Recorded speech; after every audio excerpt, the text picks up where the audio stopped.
Hello students, कोविड-19 के दौरान आपकी पढ़ाई काफ़ी डिस्टर्ब हुई है, लेकिन आज से आपकी ऑनलाइन क्लासेस स्टार्ट हो रही है।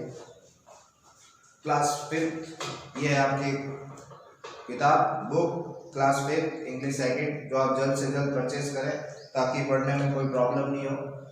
तो आज अपन टॉपिक स्टार्ट कर रहे हैं। Unit number 1 the sentence. Sentence का मीनिंग होता है वाक्य।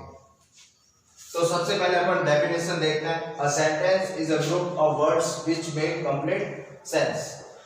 सेंटेंस एक शब्दों का ऐसा समूह है जो एक सेंटेंस का कंप्लीट सेंस मतलब पूरा सही का सही अर्थ बताता है, उसे कहते हैं अपन सेंटेंस। एग्जांपल देखते हैं। वी विजिटेड जू लास्ट वीक। वी विजिटेड जू लास्ट वीक। हम पिछले हफ्ते जू में विजिट किया था। विजिट करना मतलब होता है भ्रमण करना, घूमने जाना। जू मतलब होता है चिड़ियाघर। हम पिछले हफ्ते चिड़ियाघर घूमने गए थे। तो ये कंप्लीट सेंटेंस हो गया। तो जैसे अपन ने डेफिनेशन के अकॉर्डिंग इसका मीनिंग आ रहा है complete sense. Second example, the birds fly in the sky. The birds पक्षी फ्लाई उड़ रहे हैं इन द स्काई, कहां पर? आसमान में। तो कंप्लीट सेंस आ रहा है, तो इसे हम कहेंगे सेंटेंस। देन उसके बाद काइंड्स ऑफ सेंटेंस। सेंटेंस के प्रकार कितने टाइप्स के होते हैं? आपके सिलेबस में 4 टाइप्स ऑफ सेंटेंस दे रखे हैं। नंबर फर्स्ट एसरेटिव सेंटेंस, जिसका मीनिंग होता है साधारण वाक्य। सेकंड इंट्रोगेटिव सेंटेंस, जिसका मीनिंग होता है प्रश्नवाचक वाक्य। थर्ड इज इंपेरेटिव, इसका मतलब होता है अपन किसी को ऑर्डर देते हैं या किसी को फॉरवर्डिंग क्षमा करते हैं या रिक्वेस्ट करते हैं या एडवाइस देते हैं, तो वो इंपेरेटिव सेंटेंस में आएगा। Number 4 and last exclamatory sentence. कहने का मतलब सडन या अचानक होने वाली संभावनाएं या कह सकते हो दुख भरी घटनाओं को प्रकट करने के लिए इस सेंटेंस का यूज किया जाता है। स्टूडेंट्स, अब अपन पढ़ेंगे काइंड्स ऑफ सेंटेंस। तो number 1 sentence is assertive sentence, जिसका मीनिंग मैंने पहले आपको बताया, जिसका मतलब होता है साधारण वाक्य। तो पहले अपन डेफिनेशन देख लेते हैं। अ सेंटेंस दैट स्टेट्स और डिक्लेयर्स। स्टेट्स मतलब होता है कि दर्शाए उसकी स्थिति। डिक्लेयर्स मतलब कुछ घोषणा करना या उसके बारे में कुछ बताना clearly, is called assertive sentence. उसे अपन असर्टिव सेंटेंस कहेंगे। मतलब वो सेंटेंस जो किसी की कंडीशन, स्थिति, दशा या डिक्लेयर्स कुछ बताना उसके बारे में क्लियरली, उसे कहेंगे अपन असर्टिव सेंटेंस। तो कुछ एग्जांपल देखते हैं। ही पोस्टेड द लेटर, उसने कुछ लेटर क्या किए? पोस्ट किए। तो ये डिक्लेयर कर रहा है, उसकी स्थिति के बारे में बता रहा है, तो उसे कहेंगे अपन assertive sentence. Second example is his father is an honest officer. उसके जो पिताजी है वो एक ऑनेस्ट ऑफिसर। ऑफिसर को हिंदी में कहते हैं कर्मचारी, और ऑनेस्ट को मतलब ईमानदार। वो एक ईमानदार ऑफिसर है। तो ये डिक्लेयर कर रहा है। क्या कर रहा है? वो ये डिक्लेयर कर रहा है। His father is an honest officer। तो इसमें डिक्लेरेशन हो रहा है कि उसके पिताजी एक ऑनेस्ट क्या है? Officer. Third is the children are playing. बच्चे खेल रहे हैं। तो कंडीशन बता रहे हैं, स्टेट्स बता रहे हैं, बच्चे कर क्या रहे हैं कि खेल रहे हैं। तो इस प्रकार के सेंटेंस को अपन क्या कहेंगे? Assertive sentence.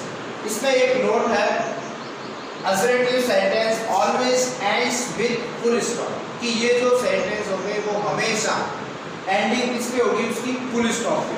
मतलब एंड उस सेंटेंस का किस पे होगा? Full stop. End of the sentence there is full stop, तो वो ही असर्टिव सेंटेंस होगा।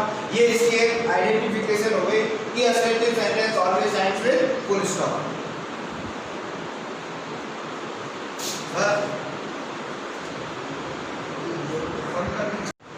देन स्टूडेंट्स, अपन नेक्स्ट सेंटेंस पढ़ते हैं।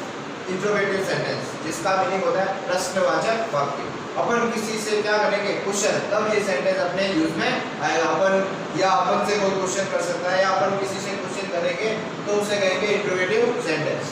तो डेफिनेशन देखते हैं। A sentence that ask a question और makes a inquiry. A sentence that ask a question, कोई भी अपन से क्या कर सकता है? क्वेश्चन। और मेक्स अ इंक्वायरी, इंक्वायरी मतलब होता है पूछताछ करना, जांच पड़ताल करना, is called an interrogative sentence. तो इस प्रकार के वाक्य को अपन क्या कहेंगे? Interrogative sentence. तो कुछ एग्जांपल देखते हैं। Why are they making a noise? वे लोग आवाज क्यों कर रहे हैं? तो क्वेश्चन पूछा जा रहा है, इसलिए ये सेंटेंस कौन सा हो गया? Interrogative sentence. Second is why are you going, आप क्यों जा रहे हो, अपन से पूछा जा रहा है आप क्यों जा रहे हो। Third is what is your name, आपका नाम क्या है। Fourth is when were you born, आपका जन्म कब हुआ। इन चारों एग्जांपल में ये है खास क्वेश्चन और नेक्स्ट इंक्वायरी, या तो आपसे क्वेश्चन किया जा रहा है या आपसे कुछ पूछताछ या जांच की जा रही है, तो उस सेंटेंस को अपन क्या कहेंगे, इंट्रोगेटिव सेंटेंस। इसमें भी एक नोट आएगा, स्टार्ट पॉइंट आएगा, तो interrogative sentence ends with question mark. ये इंट्रोगेटिव सेंटेंस का एंडिंग हमेशा किससे होगा, क्वेश्चन मार्क से, और क्वेश्चन मार्क का सिंबल प्रत्येक सेंटेंस के एंड में आपको दिख रहा है, तो इसका मतलब ये क्या है, इंट्रोगेटिव सेंटेंस। सिंपल सेंटेंस का एंडिंग किससे हो रहा था, फुल स्टॉप से, और इंट्रोगेटिव का एंडिंग हो रहा है क्वेश्चन मार्क से।